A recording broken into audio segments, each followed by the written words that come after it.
మారుతి గారి దగ్గర ఒక ఫార్ములా ఉంది. అదేంటంటే కొత్త బాటిల్లో పాత గెడ్డి, ఒక పాత బంగ్లా, ఒక దెయ్యం, నలుగురు కమెడియన్లు, వాళ్ళందరికీ ఒక వింత జబ్బు. ఈసారి ఆ ఫార్ములాకి ప్రభాస్ అనే బ్రాండ్ను కూడా తగిలించారు. కథలో లాజిక్ వెతకడం అంటే హైదరాబాద్ ట్రాఫిక్లో ఖాళీ రోడ్డు వెతకడం లాంటిదే. దెయ్యం భయపడుతుందా లేక కమెడియన్లు భయపడుతున్నారా అనేది సినిమా అయిపోయాక కూడా మనకు అర్థం కాదు. ఇక ప్లస్ పాయింట్ ఏంటంటే చాలా కాలం తర్వాత ప్రభాస్ అన్న సీరియస్ లుక్స్ పక్కన పెట్టి ఫుల్ జోష్లో కామెడీగా కనిపించారు. ఆయన వేసిన స్టెప్పులు చూస్తుంటే మా డార్లింగ్ని ఎవరో రీబూట్ చేసినట్టున్నారు అని అనిపించక మానదు.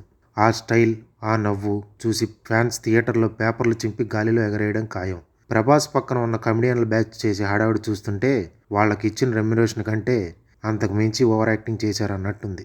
కొన్ని చోట్ల నవ్వు వస్తుంది, కొన్ని చోట్ల ఆపేండ్రా బాబు ఈ సినిమా అని తల పట్టుకోవాల్సి వస్తుంది. ఇది రాజాసాబ్ రివ్యూ. మీరు కనుక రాజాసాబ్ చూసినట్లయితే మీకు మూవీ ఎలా అనిపించిందో కామెంట్ సెక్షన్లో తెలియచేయండి. మరిన్ని ఇలాంటి మూవీ అప్డేట్స్ కోసం మన మూవీ ఛానల్ మూవీ షాట్ 24 ఫ్రేమ్స్ని సబ్స్క్రైబ్ చేసుకోండి. Thank you.